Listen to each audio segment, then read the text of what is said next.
My name is Robin Prudhomme-Bauer. I'm a member of the League of Women Voters, and I live in Clarkdale, Arizona. I am your moderator this evening.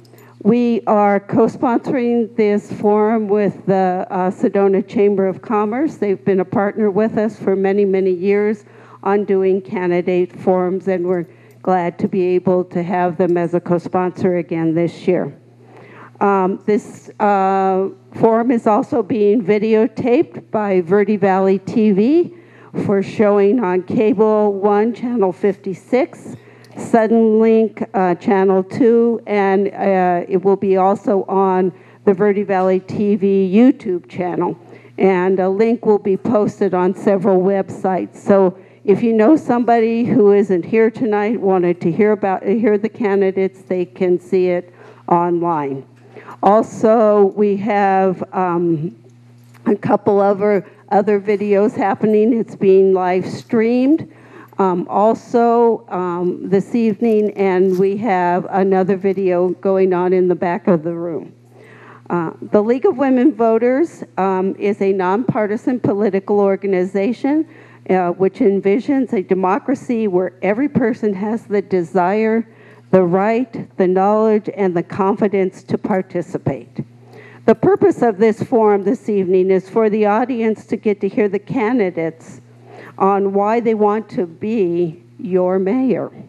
It's also an opportunity for you, the audience, to give questions to the candidates about issues that are important to you. The goal of the forum is fairness, civility, and engagement. I would like to briefly just introduce a couple of people who are helping me out tonight. First is the Timekeeper. So if you think the power in the room is me, it's not. It's the Timekeeper, Nancy Friedman. Nancy will be holding up the 30-second sign, the 1-minute sign, and the yes, stop sign. So candidates, you know what that's all about. So when you see the stop sign, finish up your sentence and we'll move on. Also, we have a couple of helpers in the back. Marie and Ruth, can you wave your hands? They have been handing out cards for you to write your questions on. If you have written a question, just wave it in the air. They will come by and pick it up. What our goal is to do is try to sort them just by topic and issue area. If there is a question that is directed to a candidate, we will be asking the candidate that question, and the other ones will also be able to respond to that question also. As I said, this is all about fairness to the candidates and to you, the audience. We ask that you write questions that are of substance, but of no personal attack or innuendo of attack on any one of the candidates. This is about issues this evening. A little bit about the format. We're going to do a pretty traditional format. It's going to be opening remarks. Then we have 2 questions that have been given to the candidates, one from the League of Women Voters and one from the Chamber of Commerce. They have had them ahead of time, and they will respond to each one of those questions. And then we will go into question and answers from the audience. And then they will close with their closing remarks. Just a couple other guidelines for the evening. My role is to manage this as fairly as I can to all the candidates and to you, the audience. The order of speaking for the candidates have already been chosen by draw of numbers beforehand, so the candidates know which order they're going to be speaking in. Candidates are to be respectful of each other's points of view, speak their mind freely, but do not engage in personal attacks. The candidates will not be interrupting each other. The audience, lovely all of you, we ask that you refrain from applauding or in other ways demonstrating support or non-support for the candidates or the comments. It just really eats up time in a forum like this. The time limits will be observed strictly as I can, and we hope that it will be a wonderful and a very informative forum tonight. So with that, let's get on. to the forum itself. We will begin with opening statements. The candidates will get 2 minutes each to tell us why they are running for mayor, their qualifications, the skills, experience that they bring to the position. So let's begin this evening with Pete Conrad. Pete, use your microphone right there. Okay. Can we have a stand microphone? No. And you can stand up. Do you need to come to, do you want to come up here? Okay, thank you. You can.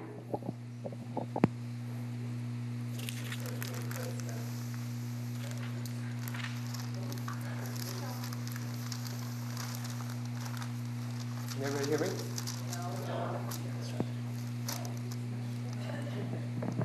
There we go.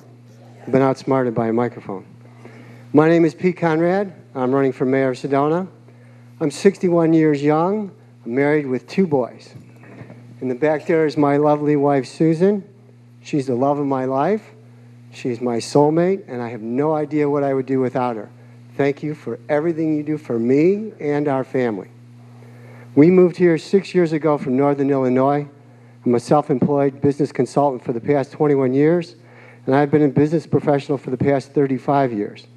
I'm an avid hiker and outdoor enthusiast. I'm running for mayor because I think it's time for a change in leadership. I think the citizens are looking for that change as well, and that is why you came here tonight. I am a natural leader with proven problem-solving skills. I have new ideas and new ways to solve our problems. I will listen to your concerns and, more importantly, listen to your ideas. You can trust me to always do what we all agree is best for Sedona. Thank you. Sandi Moriarty. Sandi.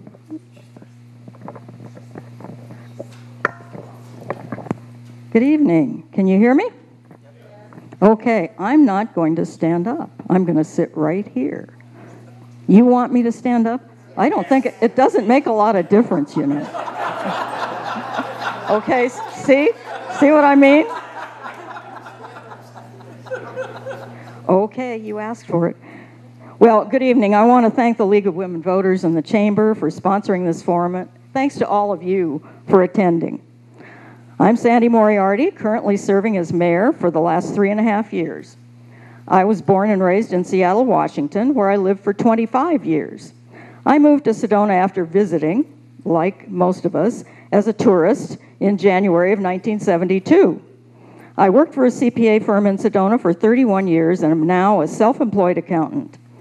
After 46 years, I believe I know the community very well. I became interested in getting Sedona incorporated the first year I was here and worked on 3 different committees over a 15-year period to get Sedona incorporated, which became a reality on January 5th of 1988. So the city is now 30 years old. I was appointed to the first city council and served for 5 months getting the city organized, starting with nothing. It was a very different job compared to serving on council today. There was no city hall, no ordinances, no staff. But by the end of 5 months, we handed over a functioning city to the first elected council. In addition to being a founder of the city, I was one of the founders of Sedona Recycles, Sedona Wine Fest, and I volunteered for many nonprofits over the years, as well as serving on the city's Housing Commission and the WEDLU Task Force dealing with wastewater disposal. I stand for sound financial management, traffic improvements, sustainable tourism, protecting our natural beauty, more diverse and affordable housing, and changing state law to better manage short-term rentals. I just would like to continue to be the mayor. Thank you. Thank you. Tony Tonsich. Good evening. I'm Tony Tonsich. I've been here for 27 years. I've got a bachelor's in science and business administration, postgraduate studies in public administration. I've been president of 3 homeowners associations. I raised my fantastic daughter in Sedona. She graduated from Red Rock High School, went on to be a lawyer and law professor at ASU. I'm running because what comes to mind is a saying from the Revolutionary War actually is all it takes for evil to triumph is for good men to do nothing. Someone had to stand up and do something. I've been going after this for quite a while. About 4 years ago, I wrote one of the arguments against home rule on the ballot. I could see the direction it was going. In January 2017, I tried to get Brenda Barton to handle an SB 1487 case for the no-bid contract to the chamber and the gift clause that were being violated at the time. I have turned in a claim to the IRS about the violations of what the Chamber of Commerce is doing. The IRS is currently investigating that claim. And basically, you can see by my actions, not just my words, that I'm involved in preserving our town, and I love this town. It's been out of control. There's a group in charge that is tied in with the chamber, the newspaper, and they're in control. If you vote me in, the citizens will be controlled again, and I want us to be the residents first. These other groups are pushing us around, telling us what to do. We're the voters. We have the option of taking control of the town. And, you know, I tried other means. My last option was to run for mayor, so here I am. Thank you.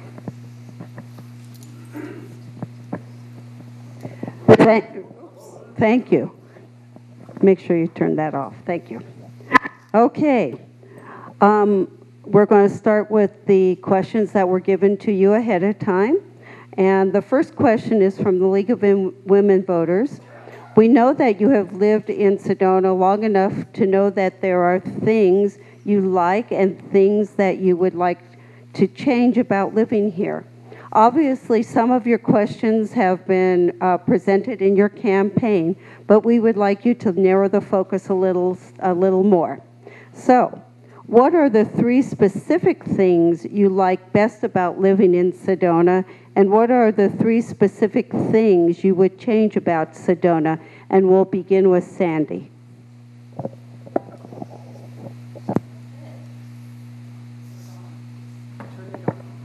Now is it on? Yes. Okay. Like most, I was drawn to Sedona by the great natural beauty. Oh, you would like me to stand up with you.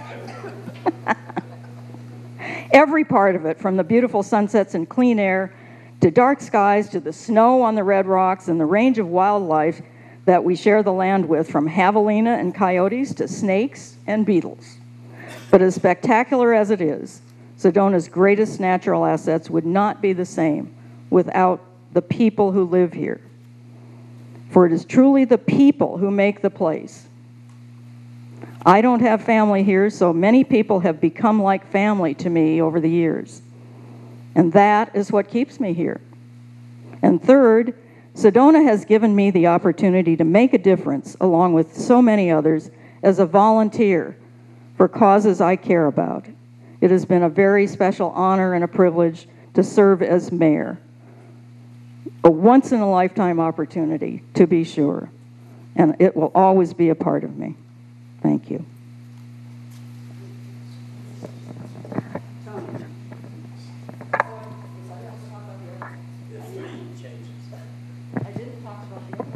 I didn't talk about things I want to change. Sorry. It won't take me long. My hope is that we can all become more sustainable in this community in many ways, including more people getting out of their cars and walking, biking, ride-sharing, and taking transit. I hope we can become more diverse in many ways, too, economically, demographically, and socially, with more diverse housing, and both for residents and visitors. And third, I hope we can regain some of the local control we have lost, so we can move forward with what is best for the community as a whole. Tony. It's really easy to say the 3 things I like, which is the same things that pretty much attracted everyone here. The beauty, the weather. You know, I like to look at the stars at night. And, the things I dislike are also familiar with most of you. The traffic. One of the things I recently disliked is all my campaign signs were stolen within 24 hours. That didn't turn me on. The other thing I really dislike is the waste in the city staff, and that's what's been drawing me to be where I am and study what's been going on in the city for the last 5 years or so, and to run for mayor. They don't want us to find out what the waste of the city staff is, and it's interesting. Last year I asked for the accounts payable, and it was 78 pages. So I asked for it again the year and just ended, and it's 480 pages. I don't think they want me to find things. I found a really cool thing I'll tell you at the end of the presentation. The other thing I really don't like, and it's, we're supposed to be stewards of the land. Stewards of the land do not mean bumper-to-bumper traffic, does not mean trash on all the trails from too many tourists, and we've got that. The other thing that really bothers me is the city decided, well, we have too much wastewater and we don't want to turn the trees yellow down by the sewer plant, so we'll just drill an injection well. These are treated effluents. It doesn't remove the pharmaceuticals. It doesn't remove any of your cancer treatment drugs. I read the multiple-page report from all of the engineers that studied it. They don't know where it's going. And the city didn't want to ask. The city was given the opportunity and asked by other people, where's this wastewater going? They don't want to know. That way they can't be challenged on it. But we can't poison our planet. This is our earth and our home, and we're stewards. We're stewards not for sustainability of tourism, but sustainability of our home. This place, we're in a limited geographical area, and you can't have infinite growth. It's just the fact of life. Pete. I'm going to try this from way down there. There are far more than 3 things I love about living in Sedona. Let's start with these. Access to the National Forest, the Red Rock views, the hiking trails, the wildlife, and the weather. We also have the environmental and climate diversity and proximity to Flagstaff and Phoenix. With Flagstaff, the pine trees and the cooler weather in the summer, and with Phoenix, the warmer weather in the winter and the desert landscape, as well as the features of a major city. What will I change? The traffic congestion. Eliminate the Sedona motion projects and the traffic congestion. Once we manage the traffic better and relieve the congestion, everyone's quality of life will get better for now and the future. My traffic management plan is to go to an automated traffic control system like is what's currently being used in other cities right now to relieve traffic congestion. Automated traffic control systems are the future of how cities and civil engineers manage traffic congestion. It can be accomplished at a fraction of the cost of Sedona motion projects, leaving those expenses from the city's increased budget, and be up and running in a couple of months with little to no road construction. Those who say it can't be done need to move out of the way of those of us who will get it done. Thank you. The question that was given to the candidates from the Chamber of Commerce reads, tell us how quality of life, tourism, and the environment are linked, and what role do you feel the city and the Sedona Chamber of Commerce and Tourism Bureau respectively play in balancing quality of life, tourism, and the environment? And let's begin with Tony. That question obviously makes a lot of assumptions, and most of those assumptions are incorrect. I don't see from the recent actions of the Chamber that there's been any balance of quality of life. Now that they're really concerned about it, oh my God, they have to do a Sedona in Motion program. It's not going to accomplish anything. I've talked to a couple of the city staff, and they say, oh, well, even if it only removes a few cars, it did something. Well, what it did was it kind of put up a smoke screen for a few years that they were accomplishing something while they let the traffic continue. One of the neat things they did was there's an election going on. Why don't we stop advertising in Phoenix for the summer so it drops traffic? We should not be advertising in the state of Arizona. I think the state of Arizona knows where it is, and the other problem is with the traffic is there's a real cool traffic study that they did where they pinged everybody's cell phone when they were coming into town, and they pinged it when they were leaving town. They tracked them all the way through town. Half the cars did not stop in Sedona. So all that traffic driving through isn't even doing anything for our businesses. It's just driving through, and that's the result of the Chamber's advertising. It didn't just happen. The other thing, just lost my train of thought. The survey says that the people were happy with what's going on. That's not true. 33% expressed confidence in city government. 31% liked the overall direction of the city, and 34% thought the government was acting in the best interest of Sedona. The other fallacy you hear about the Chamber is that they contribute 2/3 of the expenses of Sedona. If you take the 9% total bed tax and the 35% total sales tax, that's only 44%. That's assuming that the citizens don't pay any of the sales tax. So there's no way the Chamber contributes that much. The expenses of the tourists far outweigh what we're getting from the tourists. And we need to realize that, and we need to take back control of our government. Pete.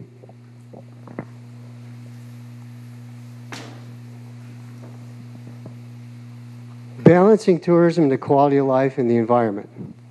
The word in that question, the key word is balance. We are a tourist town, and tourism is the business of our town. However, tourism cannot run over the needs of the citizens. Too many tourists and cars make it difficult for us to get around, reduces the air quality, and overall burdens the natural resources of the forest. We need to repurpose and redirect the chamber and the city to develop programs that use corporate, public, and private partnerships to fund and execute those programs that benefit citizens as well as local tourist business. The Chamber is a professional organization that should be given better, specific direction by the city as to how to serve the community, as well as adapt a new mission to change our visitor profile from day trippers and tourists to tourists and vacationers, leaving less room for pass-through traffic and visitors. People do not go to Vegas to see Mickey Mouse, and they do not go to Disneyland to gamble. Cities like Las Vegas and Palm Desert market to a specific customer, and we should as well. By managing who vacations here, we can increase the revenue for our overall tourist business while reducing overall traffic. That has worked well in Palm Desert, and it can work here. Also, the idea of a Sedona mobile app, suggested by council candidate Noel Jillian, can direct travelers around the town who are not stopping in Sedona, the pass-through traffic. By publishing the wait times at Slide Rock and West Fork, as well as the drive times through the Camden, we can direct that pass-through traffic to I-17 instead of through Sedona. The app can also direct vacationers to dining, galleries, shops, events, and other activities. That is how you support the local business and manage the overall tourism. That is how you change the paradigm of problem solving. Thank you. See the power of the stop sign? There you go. Okay, Sandi. Okay, so the first part of the question was, how are quality of life, tourism, and the environment linked? Well, most of us came here as tourists because of the spectacular natural environment and moved here for the quality of life we perceived we would have. Once we became incorporated, in order to have local control of our destiny, the city became the custodian of all, or at least that's how many see it. The Chamber of Commerce, in partnership with the city, is now embarking on a long-range tourism management plan to help balance three critical elements of tourism. Environment, to protect the natural environment, historic buildings, and heritage sites. Sociocultural, to deal with traffic congestion, overcrowding, and rising housing costs while protecting the economic benefit of tourism. And economic, to protect the thousands of jobs provided by visitors and the taxes the city receives to offset the cost of basic services, such as public safety, street maintenance, flood control, community parks, and cultural activities. To this end, the city and the Chamber have entered into a contract with the Nichols Tourism Group and the ASU Center for Sustainable Tourism to develop a Sedona Sustainable Tourism Plan. It includes a random sample survey of Sedona residents, focus groups of all types, and a visioning session. The plan will cover transportation alternatives, marketing strategies, visitor management during peak seasons, and ideas on visitor education to raise awareness of our sensitive national environment and the unique status as one of the world's most beautiful places. Thank you, Sandi. Okay, we have a bunch of question writers. You see this lovely little mess up here? Yeah, okay. We'll start with questions from our audience, and they're all wonderful questions. Thank you for bringing them forward. The first one, there'll be 2 minutes on these first couple, and then we'll probably change to 1, because I'll try to get in as many as possible. The first question, and we will begin with Pete. We'll start with this one. Between 2012 2017, city staff has increased by 15 full-time equivalents In the same period, the cost of the staff has increased by about 32%, a little bit over 32%.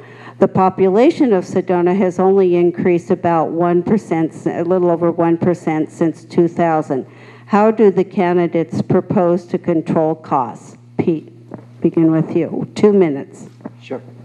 So clearly there's an out of balance there between the population growth and the amount of staff that's on. And based on the numbers that she just recited, it seems like the increase in the staff is at the higher end because the percentage of income went up greater than the percentage of people that went up.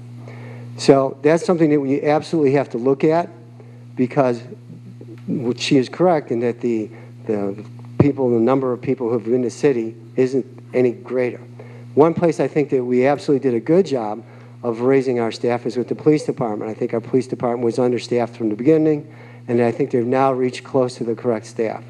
So I think we need to look at that as an overall picture of how do we go about managing the city instead of the city managing us. Or, as I've heard said before, it's a staff-run city. So it may be a staff-run city.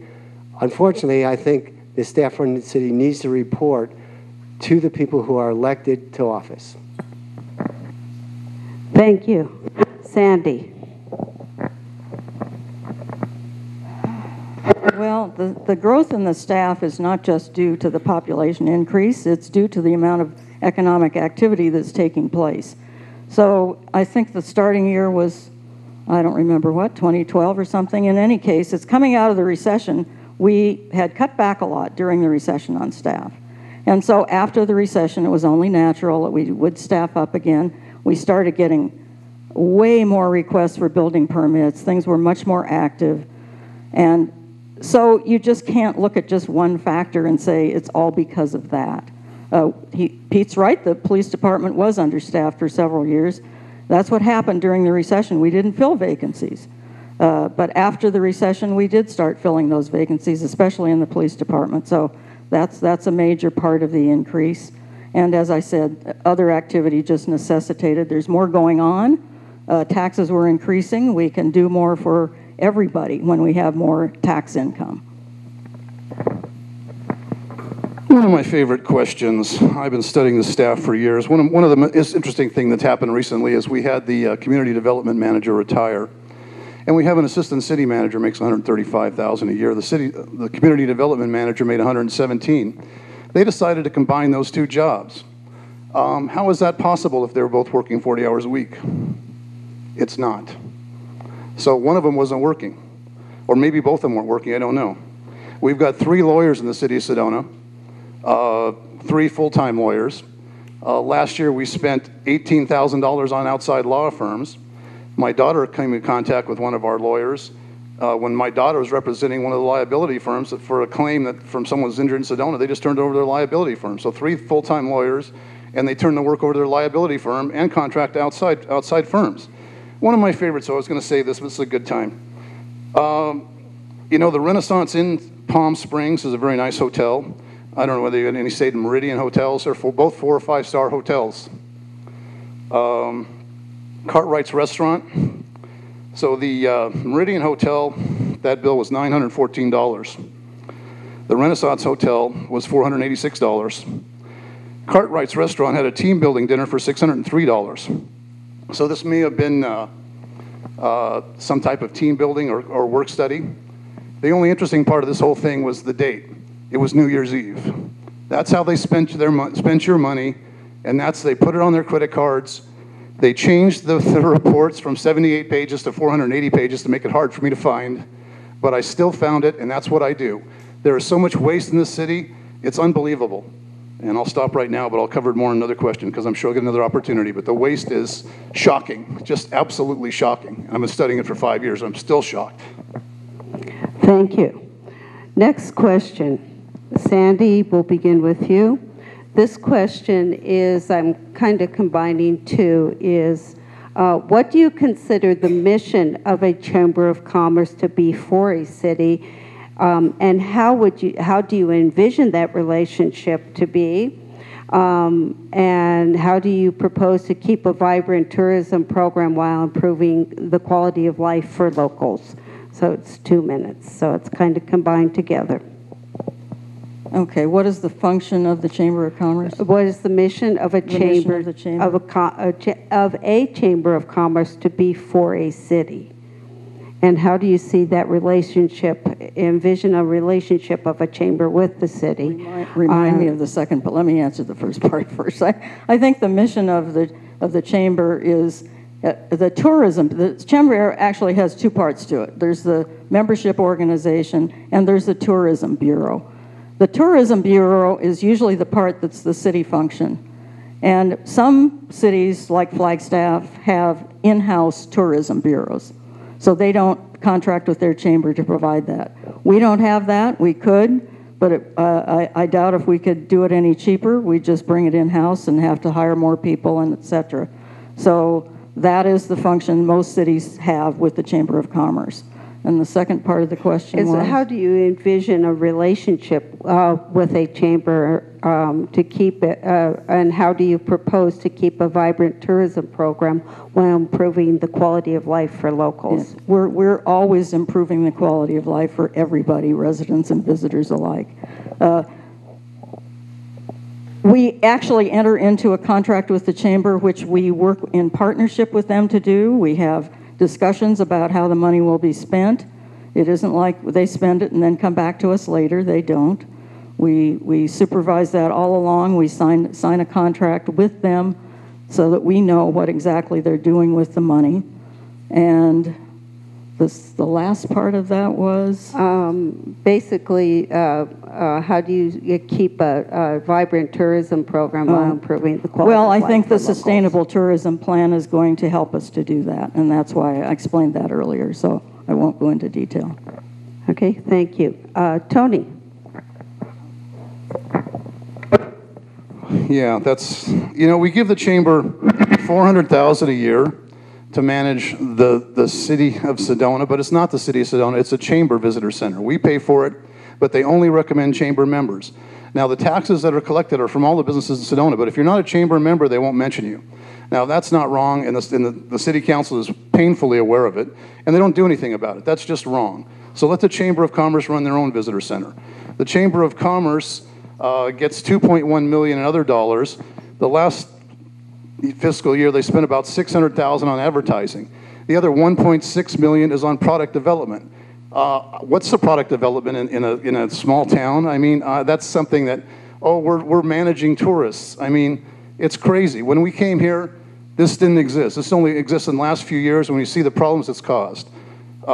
We want tourists to come here. We want them to have a wonderful experience. We want them to be high-end. These people are advertising on billboards in Phoenix and Tucson. We should be advertising in Town and Country and Architectural Digest. We should be looking for a higher quality tourist. These people are, the way the chamber's managing it now, and obviously you can tell by your quality of life in the last few years, they're not managing it. They're not doing a good job. And basically they've failed. Such a failure that while the baby boomers are retiring en masse, this beautiful tourist town, one of the most beautiful places in the world, has lost 1,000 residents. I mean, that takes a special talent, and that's what both the City Council and the Chamber of Commerce have managed to achieve in the last few years, which is frankly shocking, and, but we need to do something about it. I mean, I would rather that someone else would do something about it. Somebody needs to do something about it, and then I tried every other action, and if you want to go to the back of the room, Lee, my campaign manager, will give you the verification of everything I've stated here today. But here, I was left no choice. If I want to preserve the town that I love, I have to be that somebody. I ask you other somebodies to vote for me and help me out because I can't do it by myself. Pete? So some of what Tony's saying is very true. We spend a lot of money on the chamber, and it is a tourist town, so you would expect to see the Chamber of Commerce have a lot of advertising, and I do think that advertising needs to be redirected. But you have to remember the chamber is a vendor to the city, and we should manage the vendor at arm's length. There should be a partnership for certain, but we should always remember that it is a vendor-customer relationship. And when I talked earlier about some of the things like the mobile app and some of the other things that we mentioned, we can have the chamber function that mobile app. It would be a better use of some of those funds and some of that professionalism to manage that app, to move people around town that aren't staying here, that aren't spending money here. So I'd like to see us take a good hard look at that. I'm not a all the way in or all the way out kind of a guy. I don't believe in throwing the baby out with the bathwater. I think the Chamber supplies a valuable service. I think we need to look at how much of that service needs to be directed in dollars and in focus to bringing tourists here versus bringing the right tourists here, and what else can they do to help the commerce and the citizens in this town at the same time. Thank you. Pardon me? Not on this question. Hold on. I'll get one going here. Next question. And we'll start with Tony on this one. Or excuse me. Yes, Tony on this one. What is your stance on home rule, and what are the benefits of a yes or no vote? Tony. You know, I've given a lot of thought to home rule. I've been against it. I think I'm still against it. Home rule would be a wonderful thing if you had a frugal and rational city council, a city council that's working for the people. I don't see that. You know, from your December 31st New Year's Eve hotel stays, you can see they're anything but frugal and they're anything but paying attention. They're not paying attention on the staff.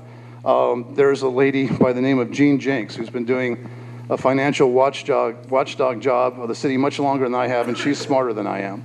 And you know, there's a saying that someone also smarter than me said, if you're the smartest person in the room, you're in the wrong room.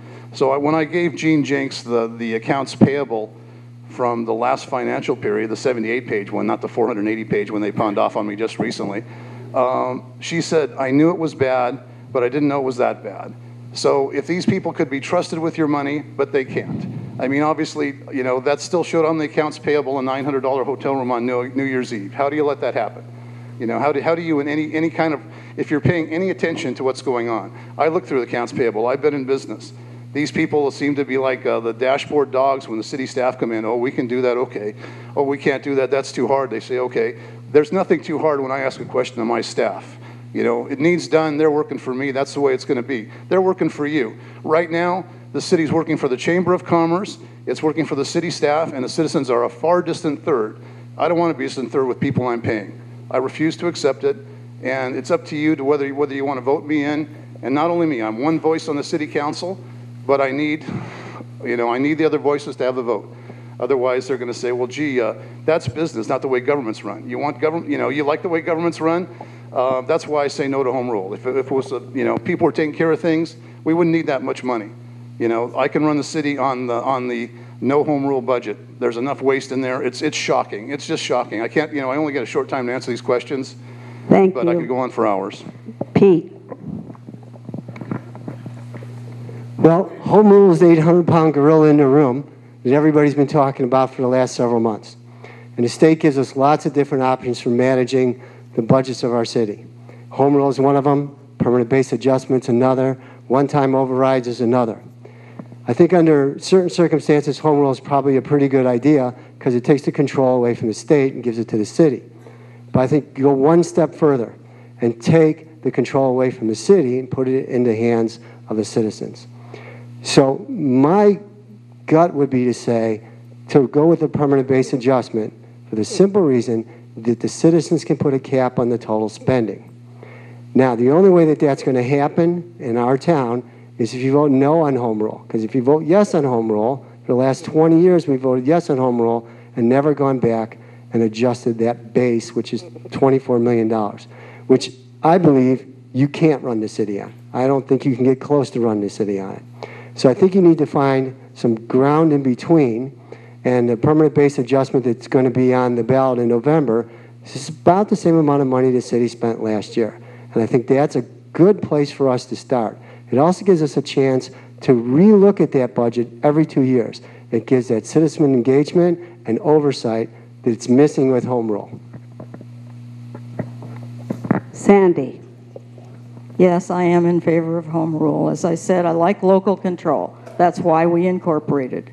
Why should we let the legislature, the state legislature, set our expenditure limit? They don't know anything about where our revenues are. They just want us to put anything that they tell us we can't spend in the bank, which makes no sense. I've heard mention here from the other two candidates that we want a citizen-run government. We don't want professional management. Well, under professional management, we have never had a deficit, never. We have balanced the budget every single year, and we maintain a 30% reserve fund, which is higher than most cities. Again, I repeat, we have always had a balanced budget, no deficits, and a higher reserve fund than most cities do.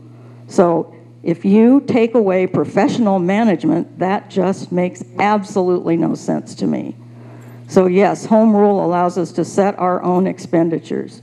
That's why we incorporated, so we could have our own ordinances and have our own expenditures set by our local professional management. I just think it would be crazy to try and run a city some other way. You have council members and mayors coming and going. Oops. Ooh, is that mine or yours? Okay, I'm through. Thank you. You know how microphones are. With that, I was going to allow 1 minute each of you to talk again. Tony, then Pete, and then Sandy. 1 minute.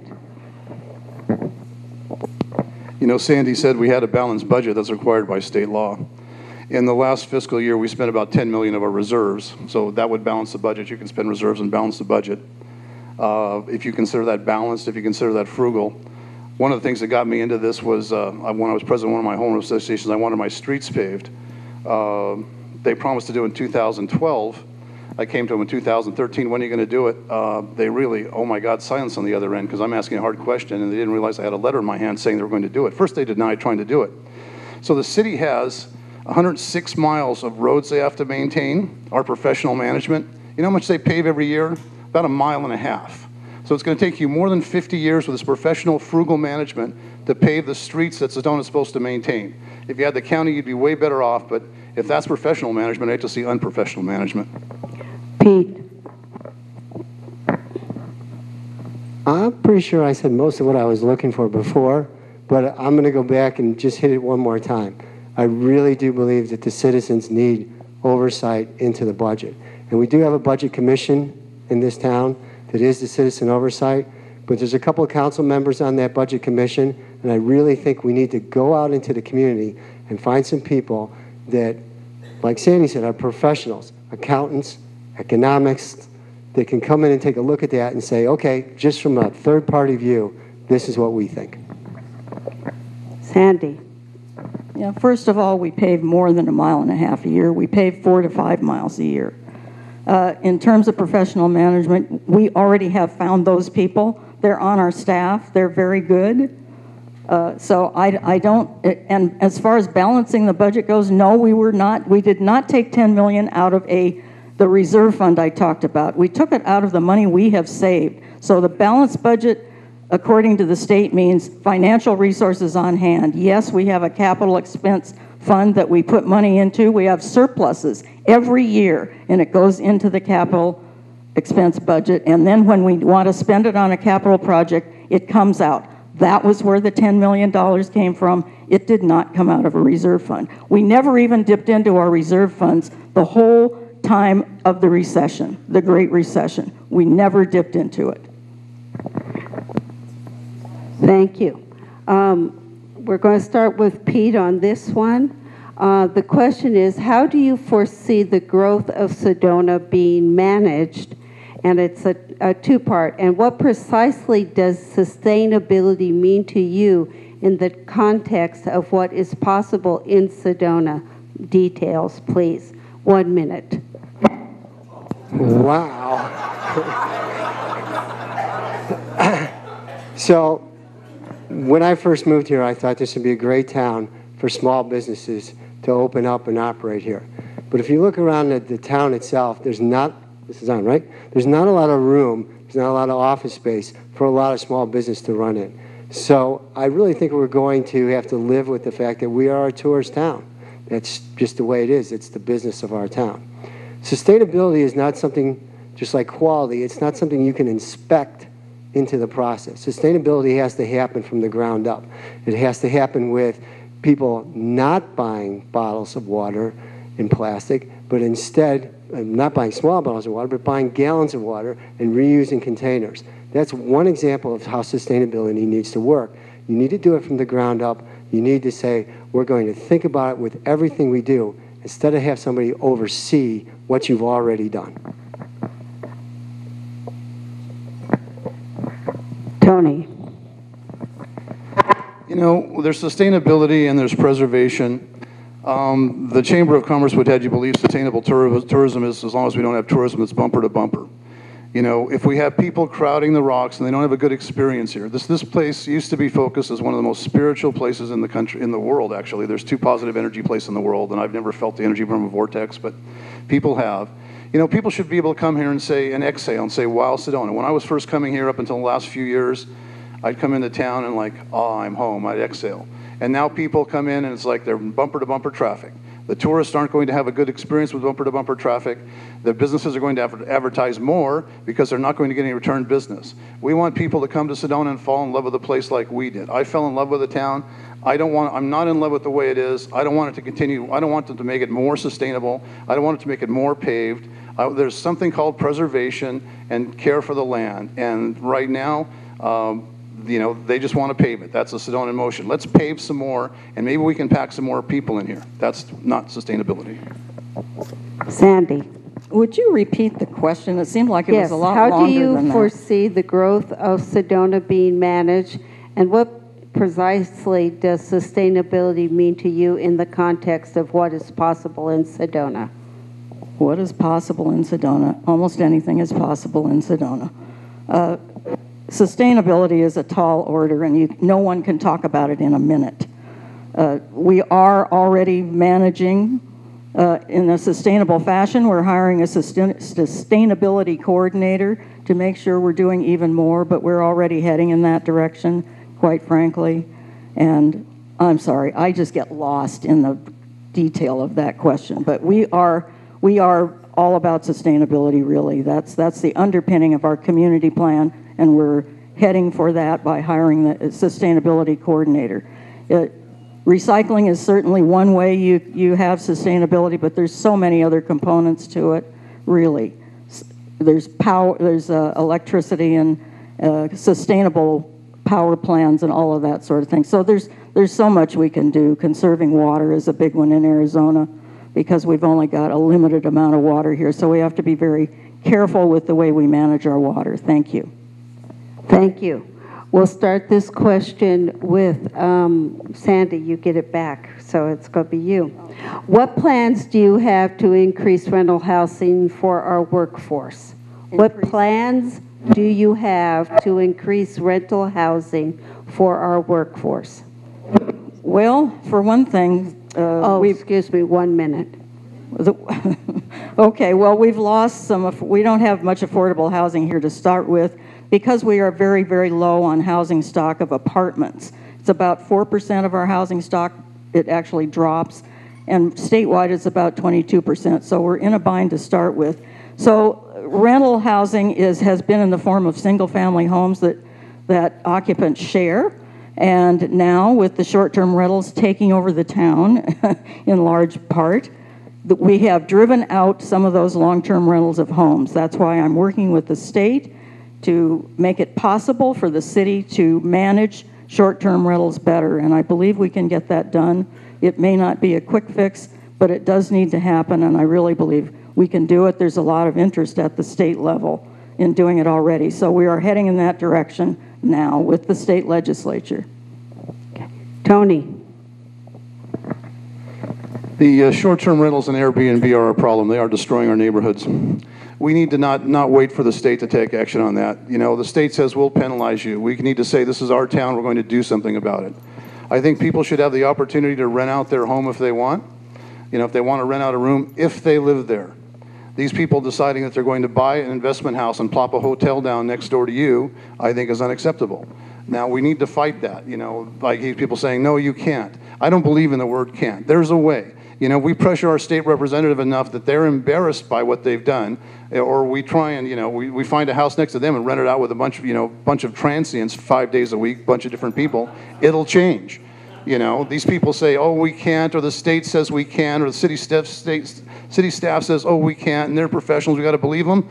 Bullpucky. You know, if I'm in charge, we're going to get things done, and we're not going to take someone saying we can't and let them ruin our town or our neighborhood. I just think that there's been too much of that. Our professional staff says it, so we've got to believe them. Pete. Howdy. So it's interesting that all three of us absolutely agree that we probably need to do something pretty strong about Airbnbs in our town. It's not a very big town, not a lot of houses, and a large percentage of them are now Airbnbs. My older boy is 28, and he works here in town, and he lives in Cottonwood because he can't afford to live here in town unless he lives at our house, and he really doesn't want to do that. So when I was his age, I couldn't afford to live in the same neighborhood as my parents. So the fact of the matter is, affordable housing has a lot to do with what you're capable of owning, what you're capable of paying for. And I don't think we should go out of our way to create affordable housing. The simple reason is that I came from Chicago, and I've seen what affordable housing looks like after a few years. It's really not a very pretty sight. Tony, I'll start with you on this one. 1 minute. What do you see as your role in the challenges of climate change for Sedona? Water, fire, air quality, waste. One of the things I've touched on that's really important is we need to have the city stop immediately with that injection well. We're polluting the ground. We don't know where the water's going. That's something we can do. We can just turn it off. You know, why that was allowed to go is it's a crime to me. It's just a crime. It's a crime against our land. It's a crime against the earth.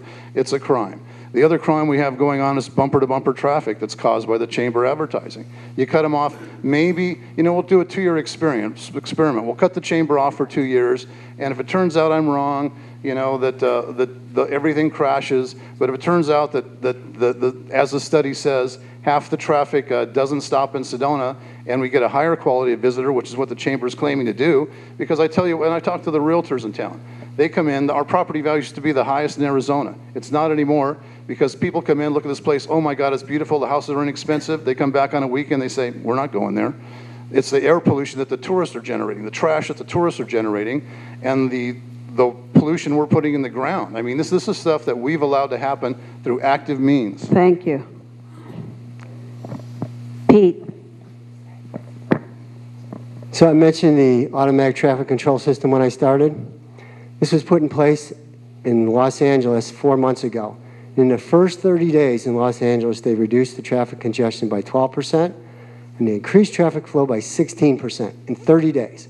Now, what does that have to do with environmental? The air quality in Los Angeles improved by 20% in the first 30 days. Why? Because they moved the cars back to home, back to work in a shorter period of time, and they got them turned off. This is the quickest, fastest thing we can do to improve our environment here. Sandi. Read the question again, please. Yes, what do you see as your role in the challenges of climate change for Sedona? Water, fire, air quality, waste. Okay, well, certainly it's interesting. I hear somebody saying, well, nobody's going to come to Sedona again. It's so bad there. And then I'm saying, I'm hearing traffic congestion is out of hand. I guess somebody's coming. Yes, of course we need to, it has not been that bad since spring break, folks. Rolling spring break ended, and so did the traffic. So certainly air pollution, that has something to do with it. We don't have an air pollution problem that I know of here. We have clean water, clean air. I think that's pretty good. I do think we have to be very mindful of climate change. It definitely is happening. And so that's why we're interested in sustainability and protecting our environment. And we are very interested in doing that. It's the basis, as I said, of our community plan. We are always thinking of those types of things, solar and all that sort of thing. Thank you. Pete, let's start with you. 1 minute. I'm trying to get as many questions in as possible here, so that's why I'm limiting their time. Pete, what are your ideas for solving the traffic backup problems during the heavy tourist season? season? Maybe things like shuttles or other public transit option, or maybe some new ideas. Share with us, please. Well, I mentioned the automatic traffic control system. It's really pretty simple here in Sedona. First of all, understand that all the traffic lights up in West Sedona are already conduited for an automatic traffic control system. It's already in place. It's just never been turned on because we've never really had the need up until the last couple of years.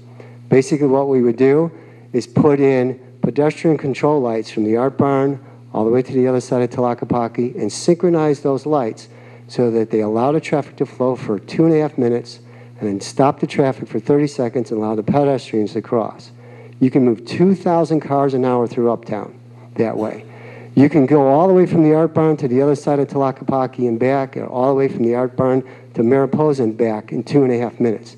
That's a lot of traffic moving, and that's how you get rid of the traffic. And you do it for about $600,000. You Wi-Fi the lights together. Tony. I've been studying a lot of this stuff for many years, and I get to recite a lot of things off my head, which is kind of convenient when I'm giving a speech like this. As I said, half the town by the city zones, half the traffic doesn't even stop in town when they ping their cell phones. ADOT has done a survey on 89A. It gets more traffic right now than I-17. It's considered a failed highway from Sunset Drive to the Y, what was the Y. So the problem is, now you can try paving the whole, and one of my vocal opponents says, we just need to pave more like Phoenix. Well, you're gonna put a 6-lane road or an 8-lane road in Sedona? What's that gonna do? I don't think you need to pave more. When you're in a hole, stop digging. Right now, we need to stop, the city needs to stop subsidizing the chamber to advertise. We can use some of the chamber's money to go to, like the Historical Society, restore their buildings. It doesn't need to be spent on advertising for more tourists. It needs to be some of it, a very small percent. A very small percent needs to be spent on advertising, but it can, on tourist-related, not on advertising, on tourist-related businesses. That can be the Historical Society, preserving buildings, making this a more attractive place, instead of trying to cram more people into it. When you're in a hole, stop digging. Sandi. Read the question again. Oh, it didn't seem like that was the answer, but What are your ideas for solving the traffic backup problems during the heavy tourist season? Things like shuttles, maybe more public transit options, or some other ideas you might have. okay. Well, we have just undertaken a transit study. We're beginning to undertake a transit study. We're definitely looking at transit as an option. We're going to start first with the uptown improvements, using medians and adding a lane.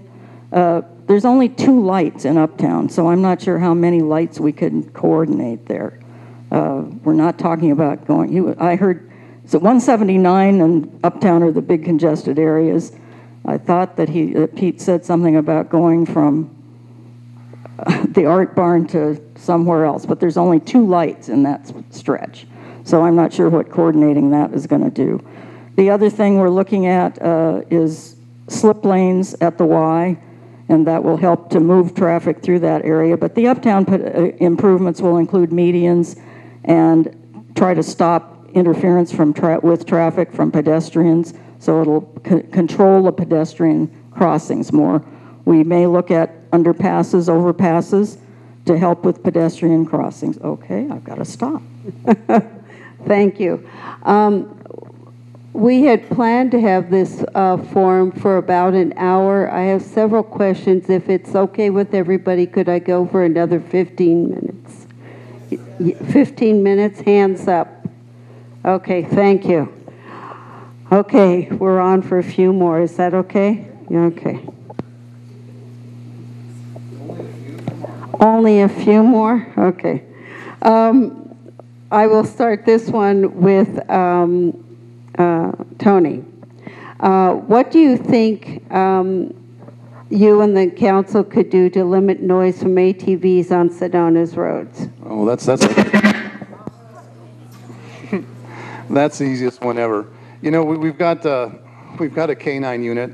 We paid for the training of an equestrian unit. All we have to do is buy some noise meters and task our officers at these places, especially going uphill, to go after the motorcycles, go after these quads and off-road vehicles. An easy thing, and the police department isn't doing it. I talked to a friend that is a retired APS officer. Half these quads and ATVs aren't running highway legal tires. All we got to do is get our noise meter and raise them up. You're done. Gets highway legal tires. Oh, you're done. You know, we can enforce this stuff, but we're busy writing speeding tickets because they're more revenue. We can we have a good police force. We don't need to increase or decrease them, but the noise meters are a really easy solution that could quiet our town down. And, you know, the question is, do we want more tourists or do we want a pleasant experience for the residents and tourists? I vote for the best. You know, people come here for the spiritual nature. You can't get that if you're in bumper-to-bumper traffic on a noisy freeway with people bumping into you. We need to preserve this town, and the noise is one of the easiest things to fix. All we need is the will to do it. Sandy. Well, I'm not sure how you chase an ATV all over town with a noise meter and get a reading that means something. That doesn't sound reasonable to me at all. ATVs are legal in this state. They're street legal. It doesn't matter what kind of tires they have. They're street legal. Well, I'm sorry, we're going to have to agree to disagree, Tony. And so there isn't a whole lot we can do about ATVs. We have tried working with the owners of the businesses that rent ATVs, and we'll continue to do that. But there really isn't a whole lot we can do. By the time they get there, the police officer gets there, they're someplace else. Pete. Tony stole my answer. I agree with Tony. I think we need to be able to put a noise reduction on the ATVs, just like there is on your cars. The automobiles are clearly quieter. Everybody in this room can admit and agree. The automobiles, I drive a Jeep. My Jeep is a lot quieter than an ATV. So I think we should be able to have the ATV companies put an exceptional muffler on there to quiet those down. Okay, this one is, we'll start with Sandy on this one. What is your vision for Sedona's future, and what does Sedona look like 50 years from now? I know, you're going to be here, so. No, I'm not going to be here. 60 seconds. I'm definitely not going to be here. Well, I would like it to look like the good, sustainable community we all want it to look like. I want it to have the natural beauty we all came here for still around and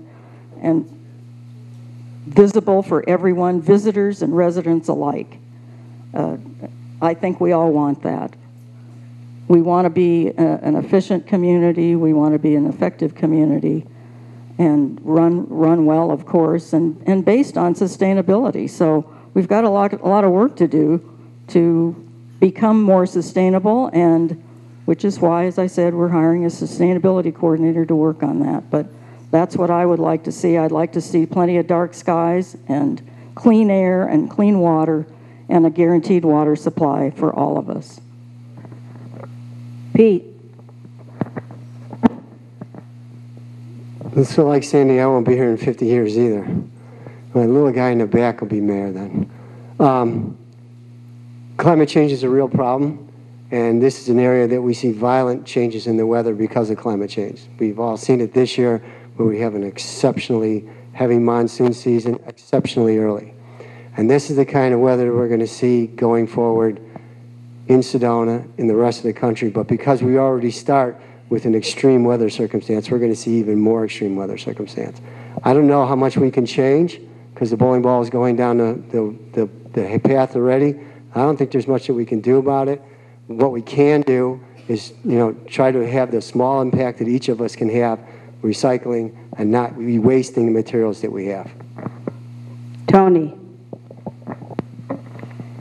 We have a choice. We have a choice with this election. It's an important choice. We can continue on the same path we're going, where they say they're solving a problem, they hire another person. We're not going to take any action towards sustainability, but we'll do a study and we'll hire a sustainability manager. We need to look at what this place is.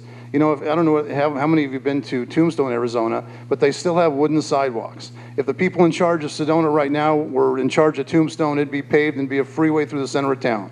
There are things you need to preserve. There are small town values you need to preserve. And preserve doesn't mean growth. There's a little exponential number, 8% a year, it doubles in 8 years. Do we want only growth 8% a year when 89A is already considered a failed highway by ADOT? That's not my imagination. That's an ADOT study that the city doesn't like talking about.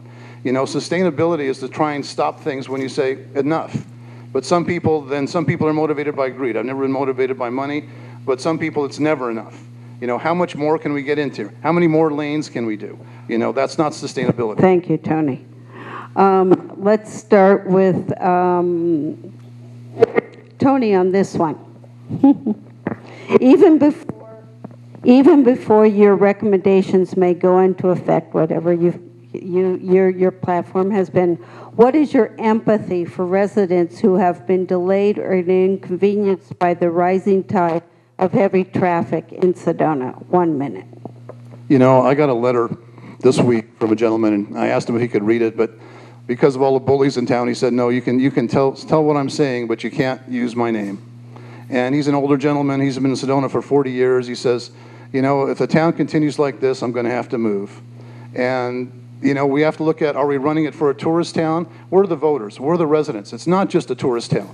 That's one of the things that fried me, Justin Clifton. Sedona's a tourist town. Traffic is our destiny. No, Sedona's my home.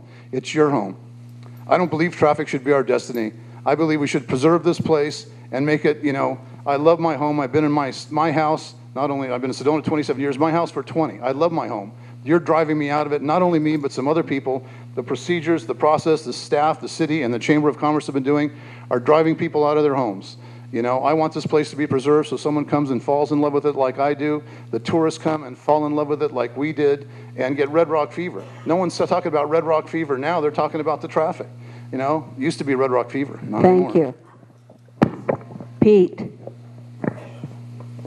Well, I hate to come back and beat a dead horse, but I talked about the traffic plan, talked about how fast we could get it up and running.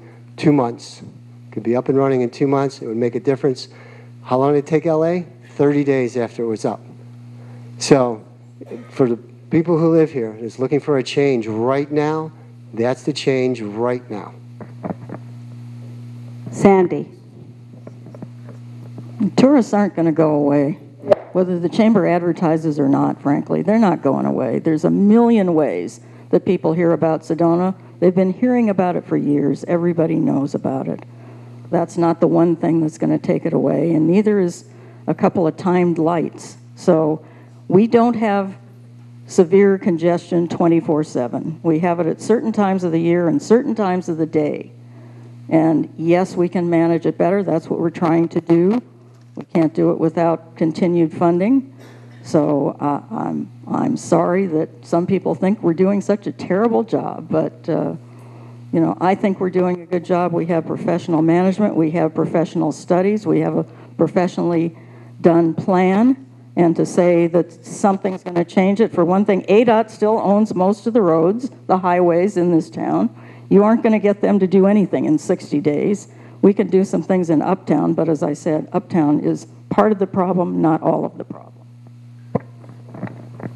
Thank you. This question, I'll put to Pete first. Why do you want this job? The pay is low. It is a thankless job. The critics tend to be harsh. The meetings are mostly long and boring, on and on and on. Why do you want this job? Pete.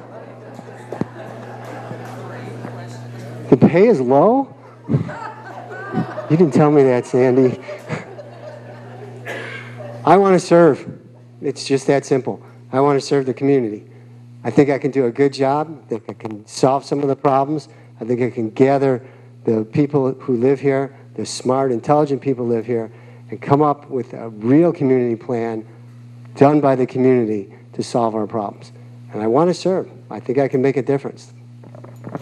Sandi. Well, the community plan was done by residents. It was a citizen committee that did the community plan. So there you have that. Why do I want the job? I love the job. I actually do, in spite of nights like tonight when we're hearing a lot of complaints. I love problem solving. I love negotiating. I'm meeting tolerant. That's important. I'm also panic impaired. I don't panic easily.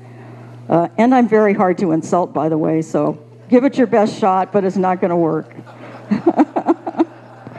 So I do love the job. It's a challenge always, but it's also gratifying, very gratifying to be able to get things done. That's what I like to do, is get things done. I believe this council has done it, and in more ways than one. I don't have time to tell you the details. Thank you. Tony. This is my home, and I love my home. There's people that have come to me and said, can you do something? You know, will you do something? And somebody has to do something. It's not a job I would choose. I got plenty of hobbies. I got plenty of things to do. I never get bored. But somebody had to do something. And the direction it was going, you know, I think that this place would be paved, it'd be bumper to bumper, and, you know, myself and some other people I've talked to said, I don't want to live there anymore. It's a crime when you've got a town this beautiful, with this much potential, and we're letting people, you know, all we need is another 4 years of the same thing. You've seen how much it's changed, and not only me with that view, many people have told me how much it's changed in the last 4 years. Somebody had to do something, you know. I'd rather restore a car. I never get bored, but I can't know what I know. I can't know what I know about the waste, the abuse of the citizens, the people that are unhappy here, and do nothing. I just couldn't. Thank you. Okay, I said we'd say 15 minutes. We are really right at the end of our time. What I'd like to do is now go to closing statements. Each of the candidates have 2 minutes to tell you exactly why they want to be your mayor, and we will begin with Tony Tonsich. Tony. Gee, I think I've been here before. You know, you've heard why. You've heard, you know, it's my home. You know, people say it's a tourist town, we got to keep developing for tourists. I disagree. People say we have a professional staff. I haven't seen that. I've seen an overstaff. I've seen where, you know, like a lot of governments, well, we need a new position. We've got they want to hire a sustainability manager, right. We've had a business development manager, but we've made it as difficult as possible for businesses. I've got businesses complain to me too, not just residents. You know, I need to get a permit to put a sign in front of my building. You know, my fees are outrageous. I've got, you know, the too many city inspectors climbing up my you-know-what. You know, there's all these people. You know, we've got 14 people in planning and community development. I mean, for a town of 10,000, is that much building going on? Are there that many roads? The two main roads are state highways, as Sandi says. You're not going to do anything with them, but we're going to try and pile more people in and do more lanes. I mean, this is my home, and, you know, it is a thankless job. I'm not looking forward to it, you know, but somebody has to do it. Somebody has to do it. You can't keep letting it go the way it is. If you people like, you know, I'll tell you what, I'll give you the answer to your question. If you like the way it's been going, you know, obviously vote for Sandi. If you want a politician, Pete's a politician. I'm not a politician. I just happen to love this town. You know, it's your choice. That's why you'd want to vote for me as mayor. You know, people say, oh, we wish we wouldn't have a politician in here. We wish you'd have somebody honest. I won't lie to you. God, I'm sick of the lies I'm being told by the chamber, by the city, you know, all the things that are going on.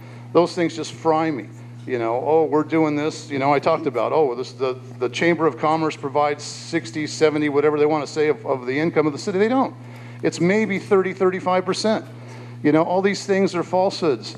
And, you know, and I had the time. I mean, it's like, okay, fine. You know, I could restore another car. I could go babysit my grandkids. Both of those things are far too much fun, but I have the ability.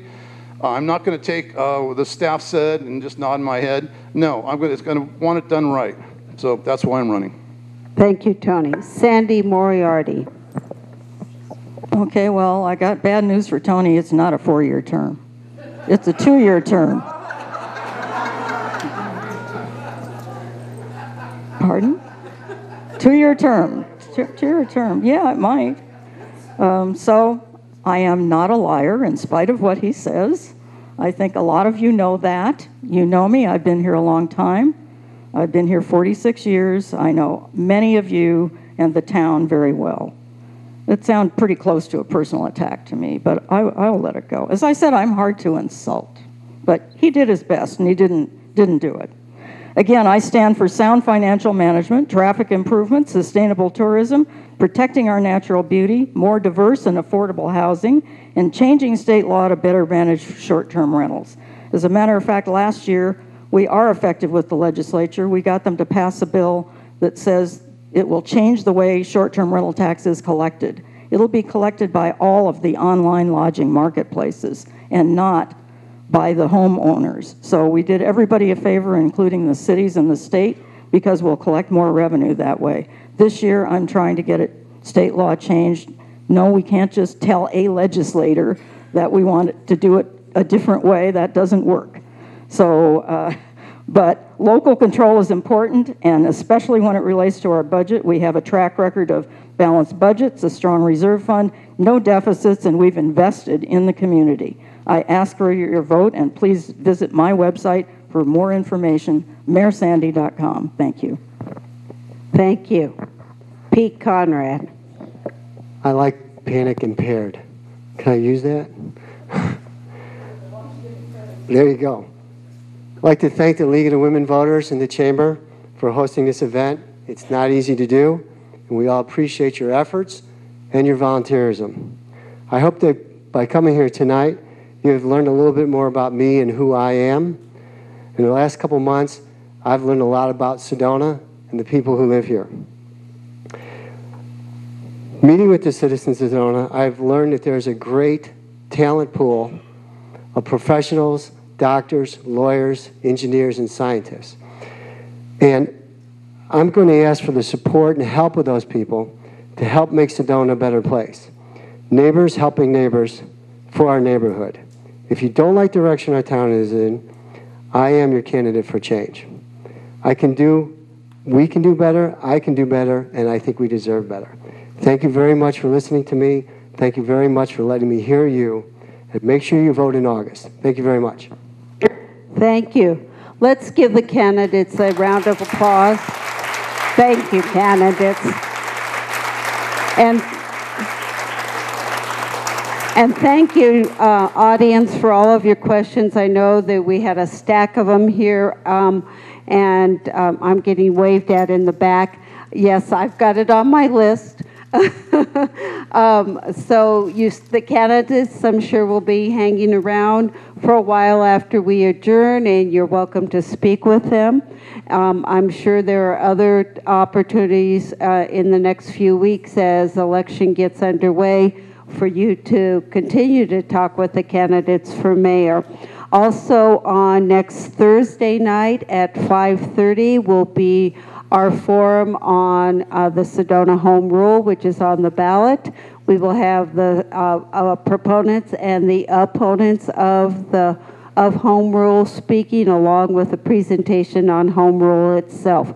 And that will be held at Yavapai College Sedona Center at 5:30.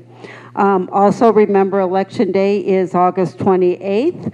The last day to register to vote is July 30th, so that's just around the corner. If you need to or want to change your party registration or update your address, you needed to do that by then also. Early ballots will be mailed out the week of August 1. Completed ballots can be returned by mail or dropped off at an election location in Sedona. If you're registered as a non-designated independent, you can vote. When you go to your polling place, you will be asked to designate which party you want, and if you're an early permanent voter, you should have received a form or will receive a form from the county elections office, which will allow you to select the party ballot you wish to vote for. The ballots will not be mailed to independent voters unless the elections office receives a form from you indicating your ballot choice. So you have to take the initiative to get the ballot you want. Also, if you have any questions about your registration or any early ballot questions, please go to the Yavapai County or Coconino County election website. We do have some information about that in the back. And remember to vote. That's most important. I like to say voting is people power. Your vote does count. And thank you very much for coming this evening on behalf of the League of Women Voters. Have a rainy evening. How's that? Thank you.